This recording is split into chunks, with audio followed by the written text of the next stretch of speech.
हिंद दोस्तों, आप सभी का स्वागत है आपके अपने एबीसी कोचिंग यूट्यूब चैनल में। आप लोग कैसे हैं? आशा है कि स्वस्थ और मस्त होंगे। इस वीडियो में क्लास 10 सब्जेक्ट सोशल साइंस यानी सामाजिक विज्ञान के most important VBI viral objective question देखने वाले हैं, जो कि आपकी बोर्ड परीक्षा के लिए काफ़ी इंपॉर्टेंट है। दोस्तों, अगर इस बार भी आपको ऑब्जेक्टिव में 40 में से 40 अंक आपको लाना है तो इस वीडियो में बताए गए सभी क्वेश्चन को आप अपने कॉपी में नोट करते हुए इसको अच्छे से रट लीजिएगा। परीक्षा देने से पहले इसको अच्छे से जो है रिवीजन कर लीजिएगा। अब जितना रिवीजन हो सके उतना आप लोग जल्द से जल्द कर लीजिएगा, क्योंकि इसी में से जो है आपकी बोर्ड की परीक्षा में कई सारे क्वेश्चन जो है पूछे जाएंगे। दोस्तों, यह वीडियो जो है ना आप लोगों का पार्ट 2 है। पार्ट 1 में मैंने जो है 40 ऑब्जेक्टिव क्वेश्चन बताया था, और इस वीडियो में जो है फिर से मैं 40 क्वेश्चन लेकर आ चुका हूँ। 40 ऑब्जेक्टिव क्वेश्चन जो कि वायरल है, रिपीटेड है और बार बार एग्जाम में पूछा जाता है, और इसमें से कई क्वेश्चन जो है आपकी डायरेक्ट बोर्ड परीक्षा में देखने को मिलने वाला है। इसलिए आप लोग अंत तक बने रहेंगे, इसको कॉपी में नोट करते हुए इसको अच्छे से रिवीजन कर लीजिएगा। और जिन बच्चों को इनका पीडीएफ चाहिए, मुझे जो है व्हाट्सएप पर जो है मैसेज कर दीजिएगा कि सर पीडीएफ चाहिए। तो ये क्योंकि यह जो पीडीएफ है ना, ये पेड पीडीएफ है, आपको कितना रुपया लगेगा वो जो है व्हाट्सएप में मैं आप लोगों को क्लियर करके बता दूंगा। ठीक है, तो चलिए दोस्तों, आगे बढ़ने से पहले आप सभी से रिक्वेस्ट है कि आप इस वीडियो को अभी तक लाइक नहीं किए तो वीडियो को लाइक करने के साथ साथ अपने सभी दोस्तों के साथ शेयर करेंगे, और चैनल पर पहली बार आए हैं तो चैनल को सब्सक्राइब करने के साथ बेल आइकन को प्रेस जरूर कर लीजिएगा। चलिए दोस्तों, देखिए यहाँ पे पहला प्रश्न जो है 41 नंबर यहाँ पे दी गई है, जिसमें पहला प्रश्न दिया गया है कि पहले तुम मनुष्य हो, उसके बाद किसी देश के नागरिक या अन्य उच्च या कथन जो है किसका है? तो यह कथन जो है किसका है? रूसो का है। ठीक है, अगला प्रश्न 42 नंबर दिया गया, टूटी हुई बेड़ियां, मसाज, तलवार, उगता सूरज आदि प्रतीक क्या कहलाते हैं? तो यह जो है रूपक कहलाते हैं। ठीक है, अगला प्रश्न 43 नंबर दिया गया है कि खिलाफत आंदोलन के प्रमुख नेता कौन थे? तो इसका आंसर हो जाएगा मौलाना मोहम्मद अली और मौलाना शौकत अली। अगला 44 नंबर है कि असहयोग आंदोलन के दौरान अवध में किसानों के आंदोलन का नेतृत्व किसने किया? तो इसका आंसर हो जाएगा बाबा रामचंद्र। ठीक है, अगला प्रश्न देखिए यहाँ पे 45 नंबर दिया गया है कि किस संस्थाओं को ब्रिटेन वुड्स की जुड़वा संतान भी कहा जाता है? तो इसका आंसर हो जाएगा दोस्तों विश्व बैंक और IMF को जो है ब्रिटेन वुड्स की जुड़वा संतानें कही जाती है। इसको आप लोग अच्छे से जो है ना रट लीजिएगा। अगला प्रश्न जो है 46 नंबर दिया गया है कि 1890 के दशक में अमेरिका के मवेशियों में कौन सी बीमारी बहुत ही तेजी से फैल गई? तो इसका आंसर हो जाएगा रेडर पेस्ट। ठीक है, याद रखेंगे रीडर पेस्ट। और रीडर पेस्ट क्या है? ये आपका जो है सब्जेक्टिव एग्जाम में जो है प्रश्न दिए जाएंगे, तो उसको भी आप लोग अच्छे से रट लीजिएगा। सब्जेक्टिव का भी वीडियो आने वाला है। तो देखिए दोस्तों, 47 नंबर क्वेश्चन दिया गया कि इस मशीन के आने से बुनकरों को बड़े करघे चलाने और चौड़े अरज का कपड़ा बनाने में मदद मिली। तो कैसे हुआ? तो इसका आंसर हो जाएगा फ्लाई शटल्स के माध्यम से। ठीक है, तो ऑप्शन तो नहीं है, तो इसका डायरेक्ट आपको याद रख लेना है। ठीक है, आपके एग्जाम में ऑप्शंस दिया जाएगा तो आपको याद रखे, ये याद रहेगा ना, तो आप ऑप्शन में डायरेक्ट जो है लगा दीजिएगा, टिक लगा दीजिएगा। देखिए 48 नंबर सवाल दिया गया है कि सूती कपड़ा मिल की रूपरेखा किसने बनाई? तो इसका आंसर हो जाएगा रिचर्ड आर्कराइट। ठीक है, तो अगला प्रश्न 49 नंबर है कि वर्नाक्यूलर प्रेस एक्ट कब लागू किया गया? तो इसका आंसर हो जाएगा 1878 ईस्वी। अगला है मार्टिन लूथर कौन था? इसका आंसर हो जाएगा धर्म सुधारक था। 51 नंबर है कि बंगार और खादर किस मिट्टी के प्रकार है? तो इसका आंसर याद रखना है जलोढ़ मिट्टी के प्रकार है। ठीक है, या जलोढ़ मिट्टी कह सकते हैं या काली मिट्टी कह सकते हैं। ठीक है, 52 नंबर सवाल दिया गया है कि भूमि निम्नीकरण में किसकी भूमिका होती है? तो इसका आंसर हो जाएगा वानों को काटना, अति पशु चरण और खनन जो है, ये तीन क्या है? भूमि निम्नीकरण की भूमिका निभाती है। ठीक है, अगला प्रश्न 53 नंबर है कि भारत में प्रोजेक्ट टाइगर की शुरुआत कब हुई? तो याद रखना है 1973 ईस्वी को। अगला प्रश्न है 54 नंबर कि किस क्षेत्र में लोग सिंचाई के लिए गुण अथवा कुल का निर्माण करते हैं? तो इसका आंसर हो जाएगा पश्चिमी हिमालय। ठीक है, 55 नंबर सवाल दिया गया है कि एक फलीदार फसल के उदाहरण है। तो एक फलीदार फसल के उदाहरण क्या हो जाएगा? दाल हो जाएगा, जिसको हम लोग यहाँ पे दालें आपको बताना है। ठीक है, याद रहना होगा दोस्तों कि ये जितने भी दलहन है ना, वो एक फसली पौधे हैं। ठीक है,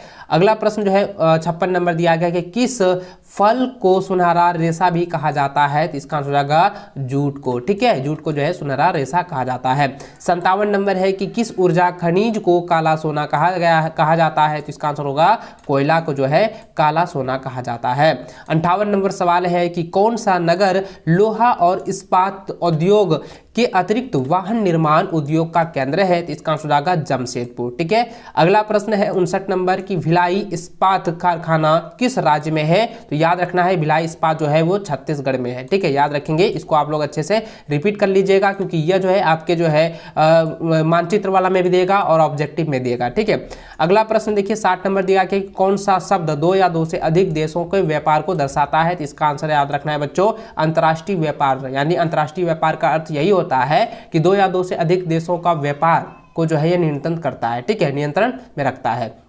61 नंबर सवाल है कि बेल्जियम में 10 भाषा बोलने वालों की आबादी कितनी प्रतिशत है, तो इसका आंसर आएगा 59%। ठीक है, अगला सवाल 62 नंबर है कि जब केंद्र और राज्य सरकारों से सत्ता लेकर स्थानीय सरकारों को दे दी जाती है तो उसे कहते हैं, उसे जो है विकेंद्रीकरण कहते हैं। याद रखेंगे, विकेंद्रीकरण कहते हैं। 63 नंबर सवाल है कि किस आंदोलन का नेतृत्व मार्टिन लूथर ने किया था, तो इसका आंसर जाएगा नागरिक अधिकार आंदोलन का नेतृत्व किया था। अगला सवाल है 64 नंबर की सन 2011 की जनसंख्या के अनुसार देश में शिक्षित महिलाएं हैं, तो इसका आंसर हो जाएगा दोस्तों 65.4% जो है देश में शिक्षित महिलाएं हैं 2011 के जनसंख्या के अनुसार। ठीक है, अगला प्रश्न जो है 65 नंबर दिया गया है कि श्रीलंका में सुमेलित नहीं है, तो श्रीलंका में क्या है संघात्मक शासन प्रणाली सुमेलित नहीं है। ठीक है, याद रखेंगे। अगला प्रश्न 66 नंबर है कि वह व्यक्ति जो किसी पार्टी समूह अथवा दल के प्रति पूर्णतया समर्पित कहलाते हैं, तो उसको हम लोग कहते हैं समर्थन। ठीक है, क्या हो जाएगा समर्थन हो जाएगा। अगला सवाल 67 नंबर है कि लोकतांत्रिक व्यवस्थाओं में निम्न में से किसको पूर्वक हटा दिया जाता है, तो राजनीतिक असमानता को जो है हटा दिया जाता है। ठीक है, याद रखेंगे राजनीतिक असमानता को। अगला प्रश्न है 68 नंबर की एक अलोकतांत्रिक, ठीक है, यानी कहता है एक अलोकतांत्रिक सरकार, यानी कि जहां पर जो है लोकतंत्र सरकार नहीं है, ठीक है, वहां पर जो है लोकतंत्र में बदलने की चुनौती जो है किस प्रकार की चुनौतियां हैं, तो दोस्तों इसका आंसर हो जाएगा बुनियादी आधार बनाने की चुनौतियां हैं। ठीक है, इसको आप लोग याद कर लीजिए, कॉपी में नोट कर लीजिए क्योंकि एग्जाम में आने वाला है। अगला प्रश्न देखिए 69 नंबर दिया है कि अधिवेश विषयों पर कानून बनाने का अधिकार किसके पास है, तो इसका आंसर जाएगा संसद के पास है। ठीक है, अगला प्रश्न 70 नंबर है कि कौन सा सार्वभौम प्रकृति का आंदोलन नहीं है, तो इसका आंसर जाएगा नर्मदा बचाओ आंदोलन जो है ये सार्वभौम प्रकृति का आंदोलन नहीं है। अगला प्रश्न 71 नंबर है कि किसी देश की राष्ट्रीय आय को उसकी कुल जनसंख्या से भाग देने पर प्राप्त होता है, तो यह जो है प्राप्त होता है क्या होता है प्रति व्यक्ति आय। ठीक है, याद रखेंगे प्रति व्यक्ति आय प्राप्त होती है। अगला प्रश्न है कि देशों के विकास की तुलना करने का सबसे महत्वपूर्ण आधार क्या है, तो यह जो है औसत आय है। ठीक है, इसका आंसर क्या हो जाएगा औसत आय। अगला सवाल 73 नंबर दिया गया है कि राष्ट्रीय ग्रामीण रोजगार आश्वासन, यानी कि यहाँ पे आश्वासन के बदले आपके एग्जाम में ये गारंटी भी दिया जाएगा। ठीक है, यानी कि राष्ट्रीय ग्रामीण रोजगार गारंटी अधिनियम किस वर्ष जो है लागू किया गया था, तो दोस्तों 2005 को जो है यह लागू किया था। ठीक है, याद रखेंगे, यानी जिसको हम लोग मनरेगा कहते हैं। ठीक है, मनरेगा कहते हैं। ठीक है, या महात्मा गांधी रोजगार कहते हैं, ये जो है 2005 में जो है लागू की गई थी। अगला सवाल जो है 74 नंबर है कि भंडारण को किस क्षेत्र में शामिल किया जाता है, तो भंडारण को जो है तृतीय क्षेत्र में शामिल किया जाता है। और बच्चों आपको याद रखना है तृतीय क्षेत्र को ही सेवा का क्षेत्र कहा जाता है। ठीक है, अगला प्रश्न देखिए 75 नंबर है कि किसी विनिमय प्रणाली में अवश्य कथाओं का दोहरा संयोग होना अनिवार्य विशिष्टता है, तो इसका आंसर आएगा वस्तु विनिमय प्रणाली। ठीक है,